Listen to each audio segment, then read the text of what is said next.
Burimet e mia bëjnë me dije se diçka më shumë se 400 banor të Bashkisë së Pustetësit posedojnë pasaporta bullgare, ndërkohë që më shumë se 1400 të tjerë janë në procesin e marrjes së kësaj pasaporte. Çka do thot afro 2000 banor të Bashkisë së Pustetësit kanë ose janë në proces të marrjes së pasaportës bullgare. Si e komentoni këtë fakt? Së pari nuk e di nga e keni atë informacion. Unë thash, burimet sigurta. Okej. Një media kishte para disa ditësh që thoshte kemi kërkuar ambasadës bullgare, nuk na ka dhënë një informacion të këtill. Sa shtetë shqiptar kanë pasaportë bullgare? Mirë, atëherë ju vetë. Prandaj them nuk e di nga e keni atë informacion. Atëherë, burimet e mia shumë të sigurta për emisionin Konak bëjnë me dije se po ta përsëris. 400 ju ma kundërshtoni, 400 banor të zonës së Pustetësit, kanë pasaportë bullgare dhe më shumë se 1400 të tjerë janë në procesin e marrjes së kësaj pasaporte. E kundërshtoni këtë apo jo?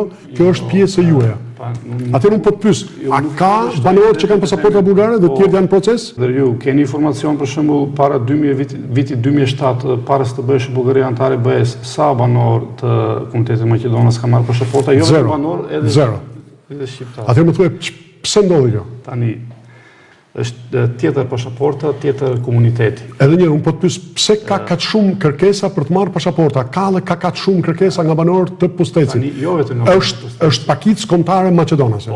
Po jo vetëm në banorë, po ta keni ndjekur në gjithë propagandën bullgare, po edhe biznesin me propagandën bullgare në Shqipëri. Po. Por edhe gjithë biznesin me pasaportet bullgare në Shqipëri, domethënë ky nuk është një fenomen vetëm në Presp. Është edhe në Shishtavec, është edhe në zonën e Gorës. Jo vetëm atje, është në të Shqipërinë. Edhe në Vlorë, edhe në Tropoj, edhe në Elbasan. Domethënë që është masiv. Kaç është përhapur? Momentalisht biznesi i pasaporteve bullgare është më fitimprus. Çfarë? Më fitimprus. Çfarë? Se kuptova mirë këtë? Biznesi me pasaporta bullgare. Ç'do thotë? Është më fitimprus se mbjellja e hashashit në Shqipëri.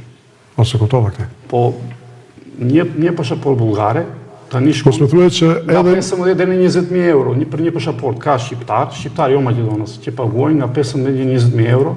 Prandaj ju thash që si biznes është më fitimprus se sa ju lutem nga e keni këtë informacion. Po edhe unë ka informacionet e mia siç thatë edhe ju. Jo, unë fola për pasaportat të banorëve, po nuk mund të sa ishte edhe një herë nga 15 shkon deri në 20.000 euro një pasaportë bullgare për shqiptarët. Për shqiptarët. Për shqiptarët, po. Të cilët jetojnë, banojnë në qytete të ndryshme të Bullgarisë? Jo, të Shqipërisë. Shqiptar flas shqiptar këtu, edhe shqiptar me komsi, nuk flas për banorë. Jo, shqiptarë që jetojnë e banojnë në Bullgari, për të kategori? Po, flas për shtetet shqiptar që jetojnë në Shqipëri, jo në Bullgari. Janë pajisur me pasaporta bullgare fal këtij tregi që thoni ju? Jo vetëm shumica, nuk e di sa mira në këto vite janë dhënë pasaporta bullgare në Shqipëri, po shumica e këtyre i ka marrë shqiptarët jo maqedonësit. Atëherë unë po kthehem tek banorët e fshatit të Pustetës. Pse kërkojnë të kenë një pasaportë bullgare? Pasaporta bullgare për momentin është si të them një bilet për të ikur në BE. Edhe si qytetar të BE-s ti përdoresh privilegjet e Bashkimit Evropian. Edhe vitet e fundit, këto 2-3 vit ka qenë në teneve masive që kush ka marrë ka ikur në perandim, bashkë me familjet. Pra edhe banorët e Bashkisë së Pustetësit? Po nuk kemi të bëjmë këtu me komunitet bullgar. Domethënë thjesht banorët e komunitetit Maqedonës. Më fal të lutem, Parlamenti shqiptar ka miratuar, ose më saktë ka njohur komunitet pakicë kombëtare bullgare në Shqipëri. Po nuk thot ligji ku janë bullgarët. A nuk janë këto që kanë pasaporta bullgare? Po atëherë shqiptarët janë bullgarët aty i bie, domethënë. Unë po them, Parlamenti shqiptar ka njohur pakicë kombëtare bullgare në Shqipëri. Po si ka, atë mund të shpjegoj si erdhi njohja e mirë. Jo, ma shpjegoni, sepse ju e keni mbajtur këtë edhe në komisionin duket. Shiko, Shqipëria ka nënshkruar Konventin 4 për mbrojtjen e minoriteteve në vitin 99. E ka ratifikuar. Në çdo 2-3 vjet monitorohemi se si vendi tonë monitorohet si i zbaton politikët për minoritet. Dhe qeveria shqiptare çdo vit përgatit një raport për Këshillin e Evropës që thotë që edhe organizatat e tjera që ndjekin të drejtat e minoriteteve që thotë që nuk e di minoriteti Maqedonës ka këto problematika ose këto përparësi për gjithë minoritetet dhe në këto 30 vjet të paktën në asnjë raportim të qeverisë shqiptare nuk figuron minoritet bullgar. Figurojnë minoritete tjera reale që janë, po jo bullgar. Gjithashtu, çfarë bën Këshilli i Evropës? Ata dërgojnë delegacion që takon qeverinë, takon përfaqësuesit e minoriteteve, që shikojnë, domethënë, gënjen qeveria për këto raportime që bën, si është situata reale, domethënë, që shkojnë në teren dhe në fund përgatisin një opinion që shteti shqiptar duhet ta zbatojë, domethënë, rekomandime që thotë që për minoritetet duhet të bëni këto gjëra. Në të katër opinionet që ka përgatitur Këshilli i Evropës, nuk figuron në asnjë dokument që ka minoritet bullgar në Shqipëri. Në qoftë se ka pasur, dhe ka pasur problematika edhe ka pasur kërkesa i komunitet, nuk e di mbrojtja e gjuhës, traditës, zakone, domethënë, edhe do përfshiheshin në atë raport. Dhe ka qenë një kërkesë e Këshillit të Evropës edhe të minoriteteve që Shqipëria të ketë një ligj për mbrojtjen e pakicave kombëtare. Dhe në vitin 2014, kryeministri Rama ka ngritur një grup ndërinstitucional që ka kryesuar Ministria e Punëve të Jashtme dhe ka marrë informacion nga gjithë ministrit dhe ka përgatitur një projekt ligj për minoritetet. Dhe atë projekt ligj e ka përgatitur me fondet e Bashkimit Evropian dhe donatorë të tjerë. Dhe kur ka vajtur për votim në kuvend, Ministria e Punëve të Jashtme ka dërguar projekt ligjin ku të njihen 8 minoritete pa përfshirë minoriteti bullgar. Dhe në atë moment kur ka vajtur për diskutim në Komisionin e Ligjeve, atëherë ka reaguar Bullgaria që pse nuk njihni minoritet bullgar dhe ka kërcënuar Shqipërinë me veto. Do të thënë që nëse ju nuk njihni minoritet bullgar, ju do pengoheni në rrugën tuaj drejt në Bashkimin Evropian. Po, nuk kishte një komunitet të tillë. Bullgaria çfarë kërkonte? Pikërisht për këtë. Dhe pse e kërkonte? Sipas gjithë censusëve të realizuar në Shqipëri, që nga krijimi i shtetit shqiptar, deri në censusin e fundit, nuk kemi asnjë person, një i vetëm i deklaruar bullgar në regjistrat e shtetit shqiptar. Në zonën e Prespës, në vitin 2011 kur u bë censusi, edhe në Vërniku, në Devoll, janë deklaruar 100% të gjithë maqedonës, nuk kemi asnjë bullgar. Atëherë ku ndryshuan këto raporte? Komuniteti bullgar në Shqipëri do thotë projekti i Bullgarisë së Madhe. Bullgaria, problemi lidhet me Maqedoninë më shumë. Bullgaria nuk njeh Maqedonës. Ku ka Maqedonës, ajo pretendon se ja bullgar. Dhe tani ka shtrirë ajo propagandën e saj në zonat ku jeton minoriteti Maqedonës, në zonën e Gorës, Gollobërdës, në zonën e Postecit, në Vërnikun. Dhe po të shikosh komuniteti Maqedonës në Shqipëri, nuk ka asnjë lidhje me Bullgarinë nga ana e gjuhës. Por kanë pasaportën gjë. Të shpjegoj, traditës, zakoneve, këngët, ka janë kompakte dhe janë në kufi me Maqedoninë, nuk kanë në kufi me Sofjen dhe nuk kanë asnjë lidhje. Po të shikosh për shembull folklorin, këngët, për shembull ke plot këngë që nga koha e periudhës otomane që flasin që këndojnë për çlirimin e Maqedonisë. Nuk ka asnjë këngë për Bullgarinë, domethënë nga fjalën që nuk ka lidhje fare. Nuk ta kundërshtoj këtë, por pse kanë pasaportë bullgare? Po, siç u thash, para vitit 2007 asnjë banor dhe asnjë qytetar shqiptar nuk ka marrë pasaportë bullgare. Është konkretisht ana ekonomike që i detyron këta banor, po ju tani më nxorët me përmend atje që i lërojnë tokat. Është vërtet. Po ai e ka një zgjidhje të ta marrë pasaportën të ikin nga, domethënë e shfrytëzon këtë që Bullgaria e jep domethënë pasaportën bullgare.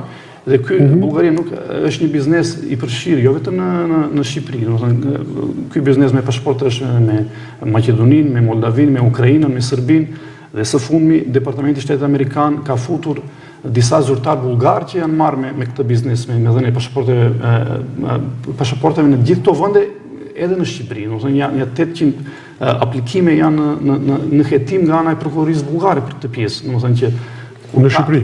Jo, në Bullgari. Po, 800 aplikantë nga Shqipëria që janë 800 aplikantë nga Shqipëria. Nga Shqipëria dhe ata pretendojnë që nuk janë maqedonas, janë shqiptarë këta që kanë aplikuar.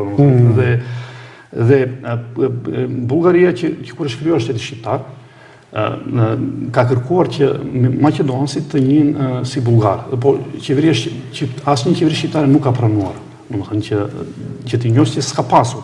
Dhe së fundmi, mbas kërcënimit së vetës në vitin 2017, qeveria shqiptare në momentin e fundit me një amandament e shtua minoritetin bullgar dhe kur ka qenë dëgjesa publike në kuvend, unë kam qenë, gjithë shoqatat kemi qenë të minoritetet, përfaqësues e minoriteteve Dhe unë kam reaguar dhe ministri Bushati, që ishte ministri punës dhe jashtme, më kam mbështetur publikisht. Ai tha që ti le me njën pasaportat, se sa shqiptarë kanë pasaporta italiane, mbi 30.000, nuk janë italianë ata, ose sa shqiptarë kanë pasaporta amerikane. Ose greke. Domethënë që në këtë moment, tha ministri, në gjithë faktet që i kemi ne, si shtet, nuk në figuron asnjë bullgar. Në qoftë se më vonë dalin, ne jemi të gatshëm t'i futim t'i njohim si minoritet, po momentalisht janë këto 8 minoritetet dhe nuk kemi minoritet tjetër. Në mbështetje publikisht, pas 2 ditësh nga presioni i Bullgarisë që tha do ju vendosim veto, Shqipëria i njojti dhe po Shqipëria i futi në ligj, po nuk thot ku janë zonat, domethënë, po Bullgaria tani këtë shfrytëzon. Ka shtrirë propagandën e saj në zonat ku jemi ne si minoritet. Më fal, në qoftë se rriten çdo ditë më tepër, domethënë kërkesat për të pajisur me pasaporta bullgare, a e humbasin tek komuniteti Maqedonas në Bashkinë e Postecit? Kjo është pyetja. E humbasin fizikisht se ikin në BE. Domethënë, jo që humbasim që do bëjmë bullgar. Atë njerëzit janë të vetëdijshëm çfarë janë. E dini ku është absurditeti më i madh? Cili? Ne dim që po shpejt se jemi Maqedonas në Postec, domethënë që nuk ndryshon asgjë. Për shembull, Bullgaria kërkon edhe në Gorë, edhe në Golobrd. Para 100 vite, gjatë luftës së parë botërore, di çfarë ka ndodhur, çfarë ka bërë Bullgaria me maqedonësit musliman në Gorë, në Golobrd, i ka vrarë, i ka përdhunuar, i ka torturuar, se nuk i njihte si minoritet. Dhe nuk e them këtë, janë faktet historike dhe vetë dëshmitë historike që kanë ngelur. Ambasada duhet të kërkoj falje një herë Bullgaria zyrtarisht për krimet që ka bërë në luftën e parë botërore këtu në këto zona. Para 100 vite nuk i pranonte si bullgar, tani thotë jeni bullgar për nevojat dhe është një strategji tjetër që atë që kërkon Bullgaria. Kalojmë shpejt sepse koha. Bullgaria përse i duim ne maqedonasit në Shqipëri, sepse ne jetojmë në kufi me Maqedoninë dhe do të krijojë artificialisht minoritet në Pres, Gorë, Golobrd, që ta rrethojmë Maqedoninë nga gjithë anët me bullgar kërkon edhe në gorën e Kosovës. E thotë që si ka mundësi të ketë Maqedonas ku nga gjithë anët janë të rrethuar me bullgar, domethënë më shumë e ka me Maqedoninë. Dhe është pjesa e projektit i Bullgarisë së Madhe. Ju dini shumë mirë që Bullgaria e ka krijuar Rusia. Në vitin 1878 Perëndoria ruse ka bërë luftë me Perëndorinë Otomane dhe me marrëveshjen San Stefanos u krija Bullgaria e Madhe dhe në atë territore futeshin edhe Korça, futeshin edhe Pogradeci. Dhe sot festa kombëtare, dini kush është në Bullgari? Është 3 marsi, dita kur shkruan marrëveshja San Stefano të Bullgarisë së Madhe. Domethënë që prandaj njohja e minoritetit bullgar nuk që në dëmton vetëm neve si Maqedonës, po ta marrësh e dëmton edhe shtetin shqiptar. Se ti zyrtarizon një politik të një shteti që kërkon në Bullgarinë e Madhe. Dhe i përdor minoriteti Maqedonas me tërë ato leva, domethënë që do të asimilojë domethënë për nevojat interesat e saj. Dhe absurditeti edhe më i madh është këtu që Bullgaria ka një komunitet shumë të madh Maqedonas, nuk e njeh zyrtarisht minoritetin Maqedonas vetë në territorin e saj. Ka 16 vendime të gjykatës së drejtave të njeriut të Strasburgut që të njohë minoritetin Maqedonas, që të lejoj organizimin në shoqata, në parti dhe nuk i zbaton ato vendime. Paguan për shumë gjobën që i vendoset, po nuk e dhe nga ana tjetër nuk na njoh ne si Maqedonas, edhe jo vetëm këtu, edhe tani na pengon edhe në Bashkimin Evropian, së bashku me Maqedoninë, se ne ka lidhur bashkë me Maqedoninë, domethënë që është një absurditet e gjithë kjo propagandë. Kur ne si vend do bëjmë antar i BE-s, si një flus sapuni kjo do mbarojë, domethënë kjo ju garantoj domethënë kjo propagandë. Atëherë domethënë njerëzit do jenë të lirshëm të deklarojnë atë domethënë atë çfarë janë domethënë. Është qartë.